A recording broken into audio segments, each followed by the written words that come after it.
DJ murakoze cyane mu rwego rwo gucunguza uburyo mwete. Tugeze muri mwanya wacu wa Meet Me Tonight. Uyu munsi twagiriye umugisha wo kwakira umuvugizi wungirije w'ingabo z'u Rwanda. Amashyi menshi cyane. Mumfashe twakire Lieutenant Colonel Simon Kabera.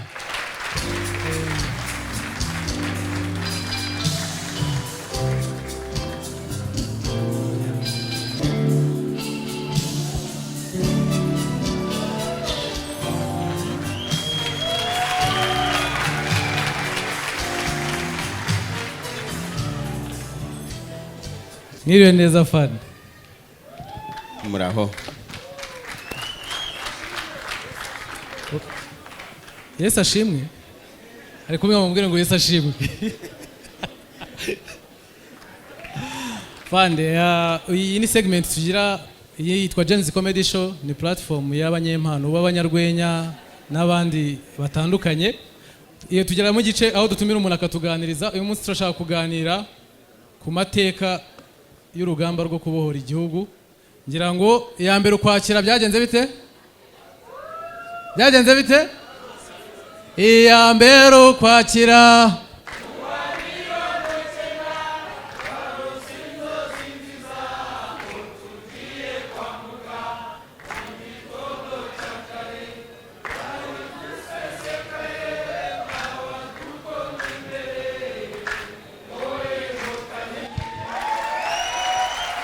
Bandi turakwakiriye rero tuganirize habamwe twari tutaravuka kugira ngo turusheho kumenya amateka. Murakoze cyane. Ndabasuje. Navuga ngo ngize amahirwe cyane akomeye cyane kubona urubyiruko rungana gutya. Hari ibintu byinshi bitumye nezerwa cyane. Urubyiruko rumeze gutya rusa neza bari mu gihugu cyabo, twishimye tunezerewe. Abantu barafata gacyayi, abandi barafata ikindi bashaka, byose n'umusaruro w'umudendezo uri mu gihugu. Mushatse mwakwiye hamashi. Kindi shimishijwe cyane nuko mutegura iyi event mwatekereje ko mushobora no gutumira ubuyobozi bw'ingabo aribwo mpagarariye hano kugira ngo tuze tuganire, tubabwire ku mateka. Buriya utazi yava ntamenya niyo. Utazi yava ntamenya? Ndabesha? Ni ngombwa ko mumenya urugendo, umunezero turimo, uyu mutekano dufite, iri terambere dufite, uko kwisanzura dufite, mukamenya uko kwaturutse, si byo se? Turi kumwe? Buriya umunyarwanda yaravuze ngo uwambaye ikirezi ntamenya ko ntamenya. Mujya mukurikira itangazamakuru, mubona ibihugu bindi uburyo bimeze muri iki gihe. Uyu munsi hari ibihugu bimwe badashobora kuryama, ndabesha, ariko mufite amahirwe ubu ngubu umuntu igihe ari busoreze afite icyizere ko ari butaha akaryama bugacya mu gitondo ari amahoro, sibyo? Ibyo ntago byapfuye kuza, mwokagira Imana, ntago byapfuye kuza. Habayeho ikiguzi. Habaye iki? Ikiguzi. Urugamba rwo kubohora igihugu ni amateka maremare, nshobora kuyavuga bugaca kuko harimo ibintu byinshi cyane. ariko kambabwire gatoya wenda kubera ko ndimo kuvugana n'urubyiruko. Buriya yewe nije mu rugamba rwo kubohora igihugu mfite imyaka 18.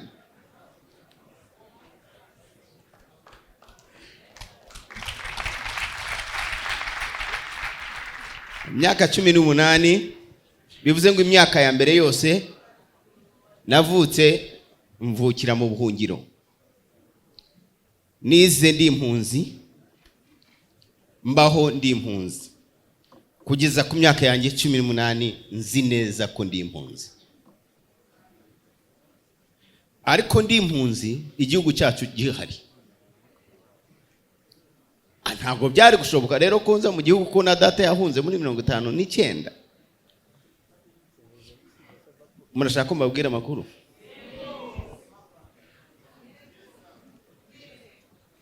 Abantu bahunze muri 59 basogokuru banyu bamwe cyangwa se ababyeyi banyu bagiye basize iki gihugu kiri mu kaga, basize iki gihugu kiri mu ivangura, basize iki gihugu kiri mu bwicanyi, basize iki gihugu kirimo kurenganya abandi, bagenda baba mu buhungiro.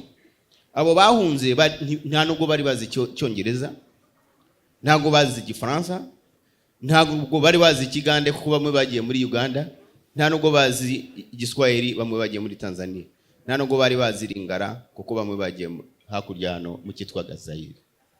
Mukunda amateka? Navuze ngo utazi yava ntamenya ni yajya. Ni yajya. Igihe kigeze abari bakuru, abari mu gisirikare, ubwo ndashaka gufata igihe gitoya, bari mu gisirikare cya Uganda, harimo nyakubahwa perezida wa Repubulika, harimo n'abandi batandukanye, babona ko bidakwiriye ko abantu bakomeza kuba mu buhungiro. Abo batekereje gutyo bari bazi neza ko hari ikiguzi kigomba gutangwa kugira ngo igihugu kibone umutekano, gisubire cyubakwe. Ndashaka kubabwira ku bantu bakunda amateka, iki gihugu cyacu mbere y'abakoloni abanyarwanda barabanaga, ariko abakoloni baje baratuvangura, batubiyamo amacyakubiri. Repubulika ya mbere ije ikomeza ayo macyakubiri, ni ya kabiri ikomeza iki? Amacyakubiri. Ari abantu bari hano babaye hano mbere ya 94. Arabahari? Mwese hano barimo? Murimo? Bamwe n'abana ntago babizi. Ariko ntago abantu bose bari bafite uburenganzira kujya mu ishuri ngo bige. Ibyo mwarabyumvise cyangwa murabizi? Ntago bari bafite uburenganzira bwo kujya mu ishuri ngo bige. Abatarahunze ngo bajye hanze n'abari mu gihugu, abasigaye mu gihugu nta burenganzira bari bafite bwo kubasha kujya mu ishuri ngo yige mu ishuri ashaka. Ariko simbutse gatoya, uyu munsi jewe nize muri kaminuza Butare. N'uyu munsi hari abantu bajya kwiga. Uzi ikijyana umuntu ku ishuri ubu? N'ubwenge. N'ubwenge. Umutwe wawe, ubushobozi ufite mu mutwe nibwo guhesha amahirwe yo kujya mu ishuri. Si byo se? Umunyarwanda afite uburenganzira bwo gutura ashaka. Umunyarwanda afite uburenganzira bwo kuba mu gihugu no kujya mu hanze akagaruka. Noneho harimo na double nationality muri constitution, umuntu yemeye kugira ubwene igihugu, ashobora kuba muri Canada akaba no mu Rwanda akishyira kizana. Icyo gihe ntabwo byari byemewe. Muri murankurikira, ndimo ndabaha amateka, nasanze mwese muri abana batoya. Ibi ni mubimenya, ejo bundi nimwe muzicara hano mukabibwira abana banyu, mukabibwira abandi bazabakomokaho, kuko twebwe turagenda dukora iki? Dukura dusaza. Ubwo icyo twifuza nuko tugira abantu bazasigara mu kirenge cyacu bakora ibirenze neza ibyo twakoze. Kuko ubu ngubu turi muri digital world, ibintu byarashushe, Instagram, whatever, ibintu biraryoshye. Ubu ngubu iki kiganiro kiri hano abantu barimo baragikurikira, siko bimeze? So muzakora ibirenze ibyo twakoze. Ariko nashaka kuvuga yuko icyo gihe muri 90 nibwo abari abakuru abari mu gisirikare kindi cyo hanze batanyuzwe no kuba mu buhungiro. Ndashaka kubabwira mu abahungu mwe nawe bakobwa, buri ubuhungiro niyo waba baraguhaye ubwene gihugu mu gihugu kitari cyawe. Ndashaka kukubwira ngo nushobora kumva utekanye, ntago buri iwanyu, ntago uri iwanyu. Niyo waba ufite byose ujye wibuka yuko bazi kutari umwene gihugu. Uko niko kuri. Buriya kugira igihugu ni umugisha, ni nko kugira umubyeyi. Si byo se? Ushobora kuba adopted ni byiza, ariko kugira umubyeyi ni byiza akarusho. Igihugu n'umubyeyi. Mwe muranyumva? Twari yo hanze twarabuze igihugu, tutafite igihugu. Ariko nabo bari mu gisirikare, bari n'abayobozi mu gisirikare cya Uganda, ndetse bafite imirimo isa nkaho ari myiza, ariko bumvaga batanyuzwe no kuba hanze bakwiriye gutaha mu gihugu cyabo. Kuva 90 rero je ninjira muri 91 turarwana, tuhagarika jenoside yakorewe abatutsi muri 94 ndetse tubohora n'igihugu. Ubwo simvuza amateka, aho hantu muzahasobanurira abantu batabyumva. Nize mu Buholandi, mbwira umuzungu twiganaga, ndamubwira nti yari arimo kuvanga amateka y'igihugu cyacu, ndamubwira nti wibeshe. Jenoside yagagaritswe n'abanyarwanda ubwabo.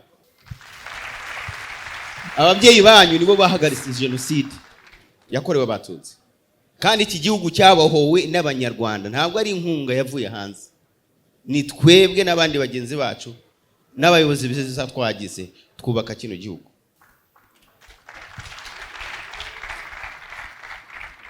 So urugendo rero rwo kubohora igihugu ntabwo ndi burutindemo kubera umwanya mutoya n'amasaha yagiye, ariko reka mbabwire, nyuma ya 94 jewe nari nasize amashuri ntashoboye kurangiza amasomo. Ariko igihugu ufite igihugu ufite byose, si byose? Ubu ufite amahirwe. Insanganyamatsiko y'iki kiganiro no gukoresha ibyo dufite kugira ngo tugere ku byo dushaka. Gukoresha ibyo dufite kugira ngo tugere ku byo dushaka. Cyambere dufite iki? Dufite igihugu. Umutekano. Dufite igihugu cyiza. Yego. Ubuyobozi bwiza. Yego. Umutekano mwiza. Yego. Iterambere ryiza. Ibindi ni amahane. Ibindi na Ofada, hari ikibazo nashaka kukubaza. Abajene bari hano dukunda kwita inkotanyi, usanga twambaye imipira ndetse ndi inkotanyi, dukunda kubyiyita, tuba twumva ari flex. Inkotanyi kubyiyita inkotanyi ni ibikorwa cyangwa ni izina? Ni bibiri byombi, kuko harimo inkotanyi y'izina, kuko niko twitwaga, ariko ni n'inkotanyi bijyanye n'ibikorwa. Ibikorwa byo kuba indashyikirwa mu myitwarire no mu mikorere. Inkotanyi kuba ushobora kugira uruhare mu mutekano w'abanyarwanda. Turakotana kugira ngo iki gihugu hatazagira umuntu wongera kucyangiza. Turakotana kugira ngo dutere imbere, tutakomeza gusabiriza amahanga. Sibyo? Turakotana kugira ngo turwanye ubukene. Turakotana kugira ngo abantu bari hano ubu ntubona ko turimo kwidagadura hanga. Hari abandi basaza banyu bari hano hanze mu muhanda muri bunyureho barimo kugenda n'amaguru. Si byose? Kugira ngo muryoshye. You understand? Kugira ngo muryoshye hagira abantu kugira ngo turye sho. Sibyo? Abantu bazi hano buriya ibintu byatangiye kugenda neza, umuntu atangira gushaka abantu bamushyitse.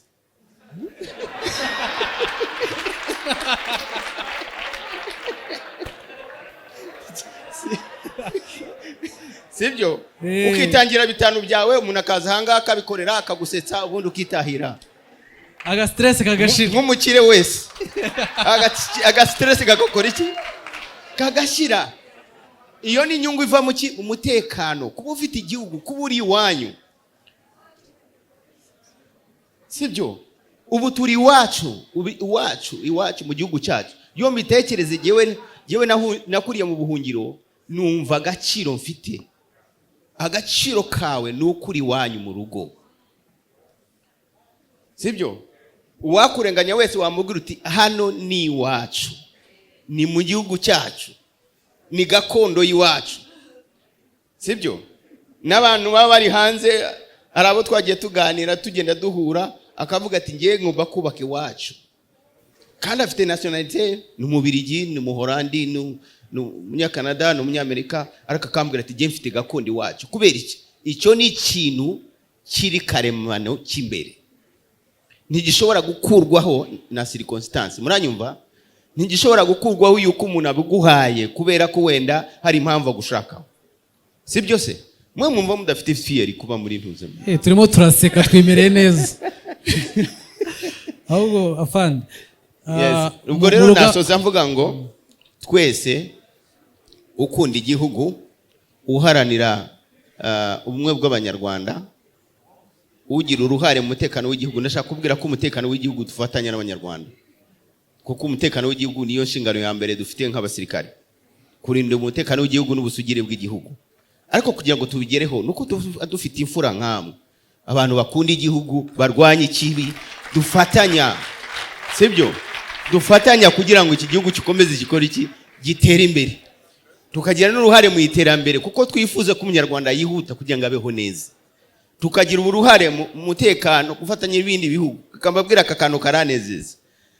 Ikintu kinezeza n'uburyo ubu ngubu turi igihugu cya kabiri ku isi, cya kabiri ariko mu bihugu bitanga ingabo zicunga umutekano mu butumwa bw'amahoro. Ibyo ngibyo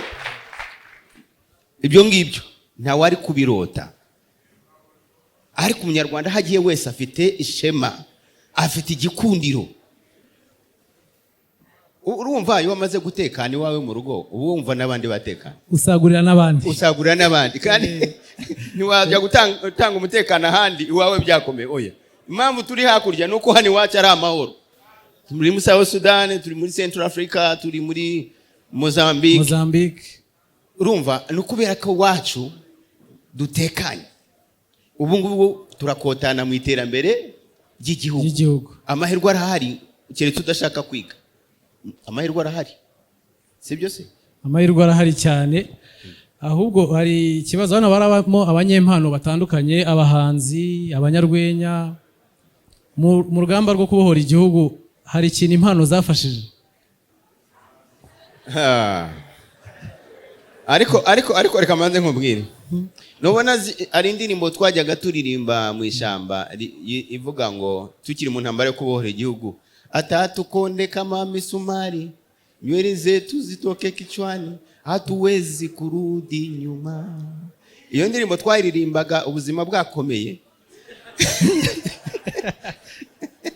Urabona iyo umuntu akiri muto ya nguyu icyo gihe twebwe tukiri bato twabonaga amafilime ya Rambo n'abakabutura, ariko n'uyu munsi zira n'aba Jackie Chan aracyaba mu bade bantuza ba The Band. Murabizi ko The Band atajya apfa. Tipe The Band ahora ntabwo apfa. Tipe ni udapfa. Tipe ni udapfa. Urumva rero mberuka kera. Ariko Tipe ntakora iki?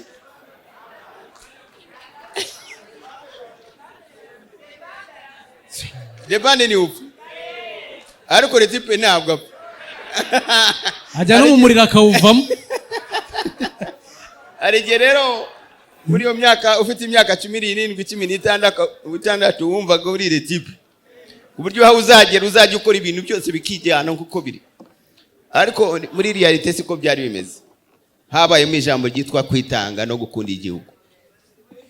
Ko bishoboka ko kwitangira igihugu bishobora kubaho ikiguzi cy'ubuzima. Ariko turarimba ko ari ngo atandi konde kama misumari siwezi kurudi nyuma. Twari twamaze kwambuka umupaka twinjiye, buri wese yamaze kubona igihugu cy'u Rwanda, tukavuga tuti ntago bishoboka ntituzakivamo. Indirimbo zibasubizamo imbaraga. Indirimbo ubwo nashaka kuvuga ukagira ko ngako. Indirimbo habaga hari abantu bazanditse. Bivuze ngo impano zirakora. Ariko izo mpano nanone buriya zikora cyane iyo hari umutekano. Kuko ntabwo amasasu yaba arimo kuvuga ngo ari amagambo yitwa kadudu ntago amasaso barimo kuvuga ngo uriya mwana w'umukobwa mwiza ngo aze hano atubwire, si byo se? Nta bintu bisekeje byaba birimo. Nta bishekeze biba birimo, ariko umutekano, amahoro, ubuyobozi bwiza bushiraho uburyo buri wese ashobora kubyaza impano afite umusaruro. Amashyi menshi cyane kuri afande wacu no ku ngabo zacu muri rusange, amashyi menshi cyane. Tugiye kwakira ibibazo, abantu bafite ibibazo. Murakoze. Yitwa Vugimana Rora. Afande ndabanza kumushimira nabo bafatanyije kubohora igihugu. Mfite ikibazo, mbwira urubyiruko ruri hano ariko ni uri burumbwirire. Urubyiruko ruri hano turimo turabikoresho by'abantu bari banga igihugu, bari kurwanya igihugu. Hari umuhungu bita niyo mugabo Eric ari hanze y'igihugu. Twariganye ahantu bita kuri Old Mission, abantu bazi Kagugu barahazi. Uwo muhungu kugira ngo abe ari hanze, ikintu kiri kumbabaza ni uko muri gutanga imbaraga ku rubyiruko ngo rutere imbere, za mbaraga mwabahaye akarezo bikoresho barwanya igihugu. Mu by'ukuri wumvisha amagambo ari kuvuga, kandi aho yarari tuhazi n'umuryango w'aka kanya urimo ibyo yasize akoze abizi, agafata ababohoye igihugu twa turi mu kaga akaba arimo aragihindanya. Nyakubahwa ndagira ngo ndi umunyamakuru ariko turimo turangazwa n'ibintu bitaka turangaje ngo basimbutse ibipangu ngo abandi ngo bari mu biki, ariko nyuma y'iri ibintu biri kubera mu rubyiruko. Afande ibintu biri kubera inyuma mu gikari, ndabasabye ako yonzongeye kubona mama asubira aho yavuye cyangwa imiryango wanjye isubira aho wavuye, mube maso urubyiruko, harimo ikibazo. Barimo barabakoresha ku nkoranyambaga ngo bafite followers benshi bagahindanya iyi leta.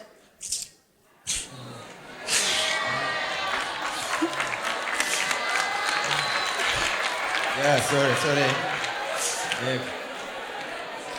Mutuze abazi ikibazo cyiza. Mereka abazi ikibazo. Afande wenda hari igihe umuntu ababonye umwanya ngo avuge ikiri ku mutima we. Mutuze. Muri kampanye y'amatora yabaye hayamamaje abakandida benshi, barafinda afashe nimero yanjye ayishyira mu rubuga rumwe, n'ubundi narukwereka intambara turi kurwana y'abantu basize bahekuye iki gihugu, ashyira muri iyo groupe yabo nyirimo, turwana intambara amanywa nijoro dushaka gutanga ukuri, ariko tuzi neza ko ari gukora imbaraga z'amafaranga y'abadesipora bari hanze bakoresha urubyiruko muri twebwe. Ndagira ngo niba mureba kure niko igihe mwarebye kure mubohora u Rwanda, mwagurikira urubyiruko rwanyu harimo ari kurwanya igihugu muri twebwe, nta kindi narenzaho. That's very good. Urakoze cyane. Ariko reka mbabaze akantu gatoya. Nta kibazo n'undi araza kubaza kambaze subize. Muriya ari ikintu kimwe maze kumva muri iki kibazo. Hari abantu bafite ishaka ryo gukunda igihugu. Hari abantu sincerely, hari abantu bafite ishaka ryo gukunda igihugu. Sibyo? Kandi ishaka ryo gukunda igihugu ni wowe nanjye bifitiye umumaro. Nongere mvuga ngo niba ushaka dore muracyari batoya, ushaka kuzasaza neza, ugashaka gushaka umukobwa arashaka n'umuhungu arashaka, ukabyara abana ugasaza neza, kunda igihugu. Sibyo? Kuko ikintu cya mbere muri iki gihugu ntacyo umuntu yabuze. Impamvu ndimo kubivuga, nahereye ku rugero rufatika rw'uburyo twize. Giye nagiye kwiga muri kaminuza i Butare, ari uko mfite amanota akwiriye. Nubwo narwaniye igihugu, iyo ngira makeya ntabwo nari kujyayo. Kandi mpahurira n'undi muntu, sibyo? N'undi muntu ufite papa we wakoze jenoside ufunze.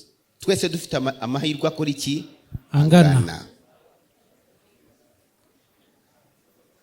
Kugira igihugu nk'iki, buriya navuze ijambo navuga nti yambaye kirizi ntimenya ko kera.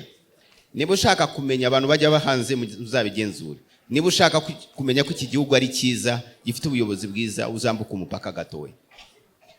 Uhuriyeyo n'ikibazo umuntu agukubite inkoni ya mbere agukubite ya kabiri habure n'undi ugufasha, ubundi n'abari iruhande babaze batwere uyu n'uwahe mwongera izindi.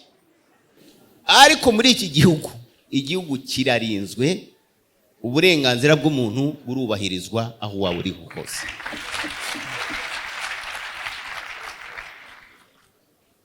Bucya mu gitondo umuntu agafungura kampani yiwe muri iki gihugu bigakunda.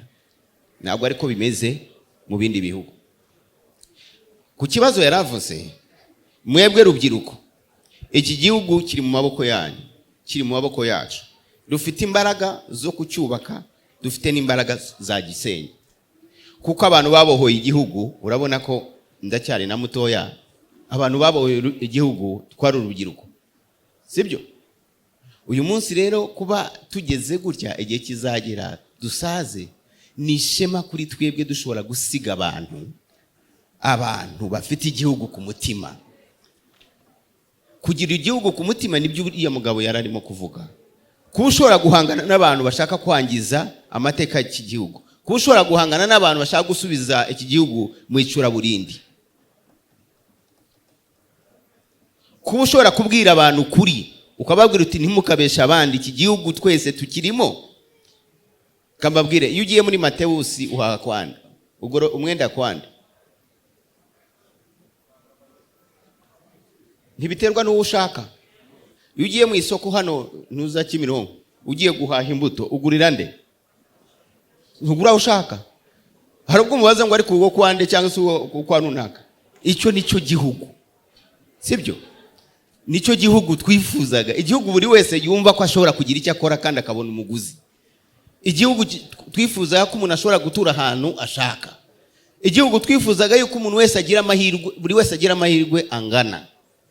Rero nkamwe b'urubyiruko, yavuze uwitwa niyo mugabo siwe wenyine, hari n'abandi.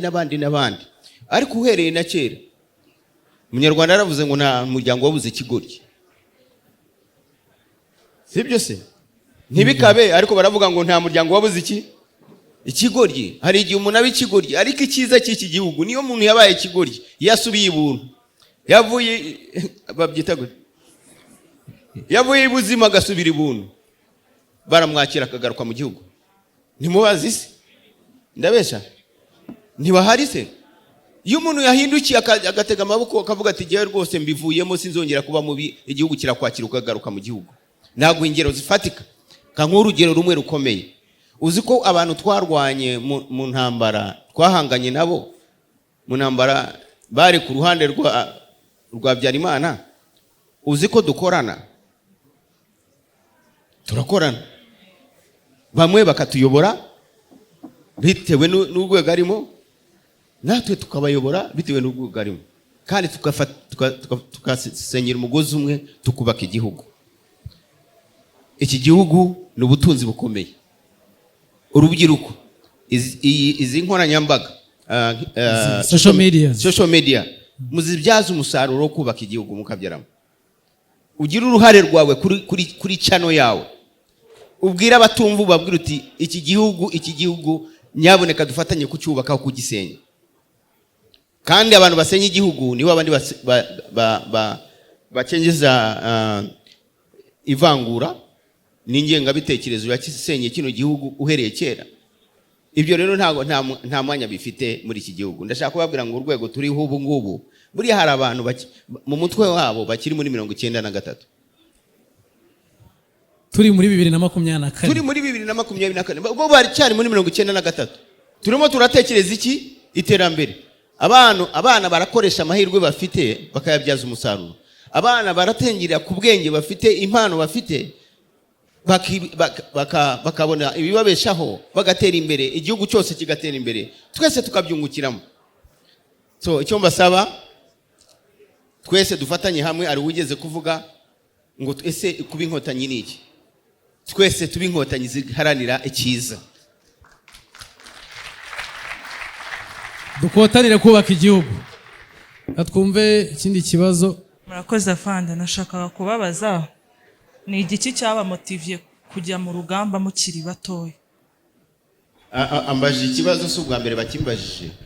Arambajije ngo se niki cyakumotiviye kujya ku rugamba ukiri mutoya? Icyambere njya nshimira data utakiriho kuko yanyigishije gukunda igihugu.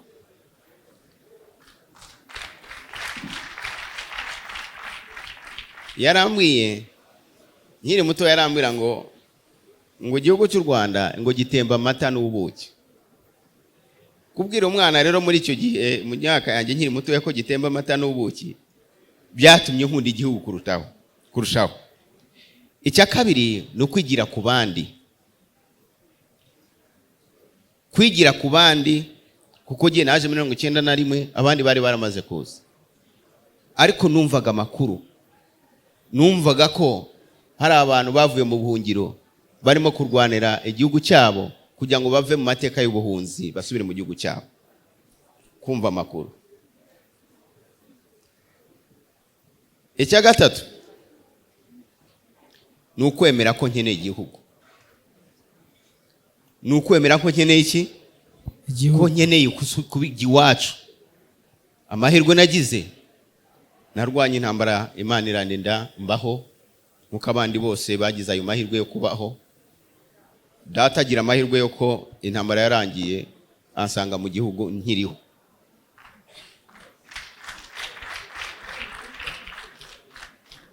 Kuba rero narafashe umwanzuro wo kuza ufatanya n'abandi nibyo ngibyo, gukunda igihugu. Nanjye nari ndambiwe ubuhungiro, ndambiwe n'agasuzuguro. Agasuzuguro gateye gutya, twe nigaga muri mu ishuri, harimo abandi bene igihugu batandukanye, bakambwira ngo Kanyarwanda. Noneho nari na mutoya, urabona ko ubu ngubu ya mata n'ubuki data yambwiraga yo mu gihugu narayanyweye. Hagira ikiyongeraho, ariko nari gatoya guca. Noneho bakavuga ngo Nyorondo anakufa na mvua. Murabyumva? Ngo umunyarwanda ngo yicwa n'imvura, ngo imvura imunyagiye ngo arapfa.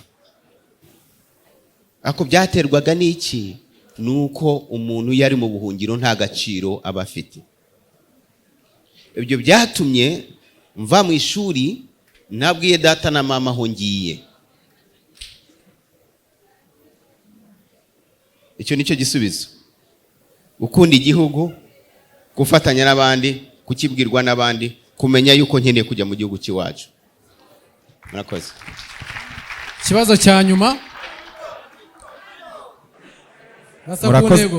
Murakoze cyane. Nitwa Professeur Cyucyu. Mbere na mbere reka ntangire mbashimira kuko kuba turi hano ni ku bwanya fandi. Rwose niba mfasha babampera amashyi kuko umutekano dufite no wanyu.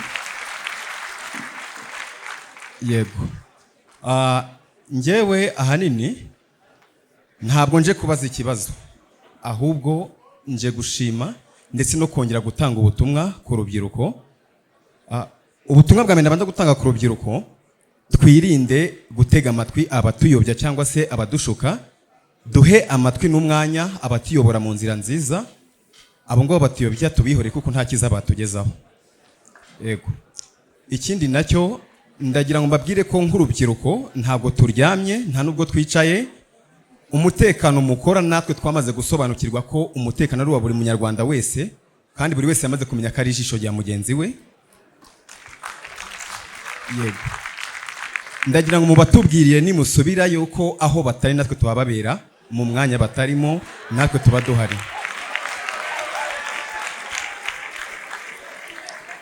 Ikindi nk'urubyiruko dufite siroga ivuga ngo ni njyewe, ni wowe, ni twese mu kurinda urwatubyaye. Murakoze.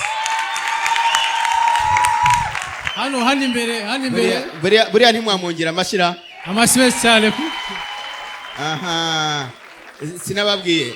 U Rwanda ntago rusanzwe. Turafatanya twese, sibyo? Dufatanyije twese umutekano wacu ni ngombwa. Reka twakire ikibazo. Murakoze. Jewe ntabwo nshaka kubaza ikibazo, ndashaka kukunganira. Urubyiruko rwinshi ruri aha ngaha mutuze, bose barota kuba aba diaspora. kuba abadiyasipora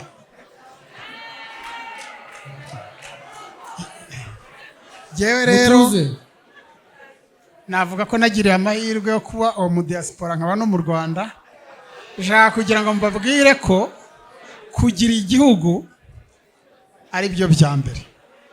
Waba uba muri Amerika, waba uba muri Canada, waba uba mu Bwongereza, waba uba mu Bubiligi, kugira igihugu uvukamwo cy'amavukiro yawe cya sogokuru na sogokuruza ni ibya mbere. Kuko icyakujyanye iyo wagiye ukaba focus ku cyakujyanye, iyo cyabonetse wumva ugomba gutaha.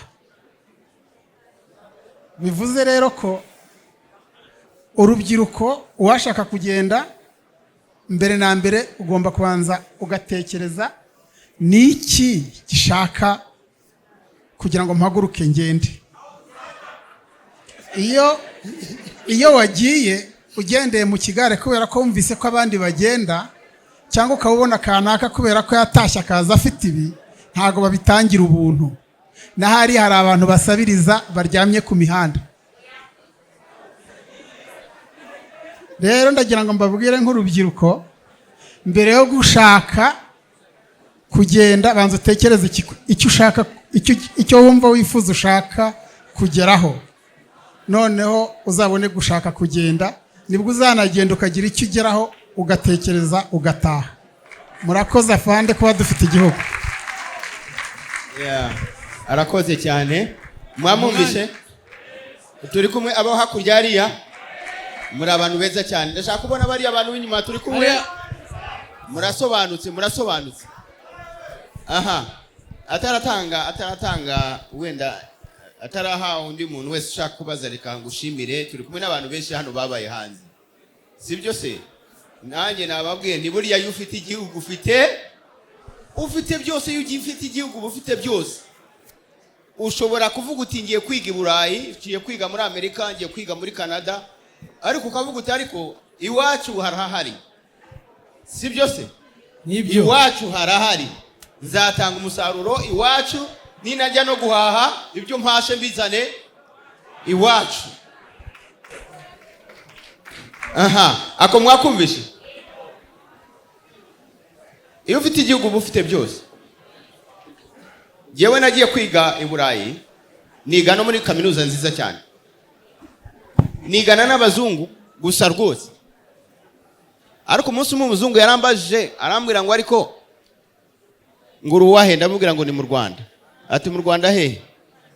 Ati muri Angola. Ntoya, ni mu Rwanda, ngerageza muri East Africa. Arangiza arambwira ati ariko ubwo uziko rino shuri rihenze. Ubwo yashaka kwerekana ko ntakwiriye gukora iki? Kuburaho. Kuhiga. Ariko igihugu cyari cyandihiye kugira ngo njye gushaka ubumenyi ngaruke ngira icyo marira igihugu. Munyumve neza, iki gihugu kiratanga amahirwe ku bantu bose. Abantu benshi njya mbona abantu bava muri Amerika no muri Canada baza gukora ubukwe hano. Mujya mubabona? Hirya se ubukwe ntibubayo, bashobora kubukora bigakunda. Ariko aravuga ati giye ngomba kujya iwacu nkakora ubukwe iwacu. Uwo n'umutima wo gukunda igihugu. Nunajya guhaha uzahahe ari kugaruka iwanyu. Ako karumvikanye. Amashyi menshi cyane kuri afande wacu. Urase ku ntego. Oya ndayirasaho koko nawe yayirasheho. Afande, iyo wumvishije uri umuhanzi, ariko iyo wumvishije ino ndirimbo niyo nshaka kukubazaho.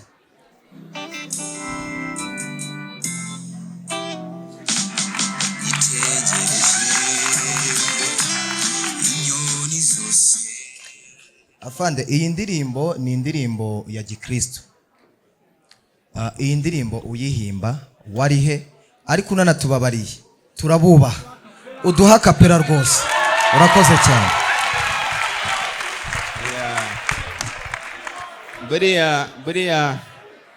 Buriya urakoze cyane. Hari ijambo rivuga ngo buriya ngo buri kintu kigira igihe cyacu, buri kintu kigira igihe cyacu. Buriya iyo ukoze ikintu mu gihe kitari cyo, rubyiruko jya ugerageza ukora ikintu mu gihe cyacyo. Murakoze. Amashyi menshi cyane kuri afande wacu, amashyi menshi cyane ku ngabo zacu. Ndashaka gushimira afande wakoze kutuganiriza, ariko ndashaka ko duhaguruka tugakoma amashyi y'indirimbo mwari mwakunze kugira ngo duherekeze afande wacu.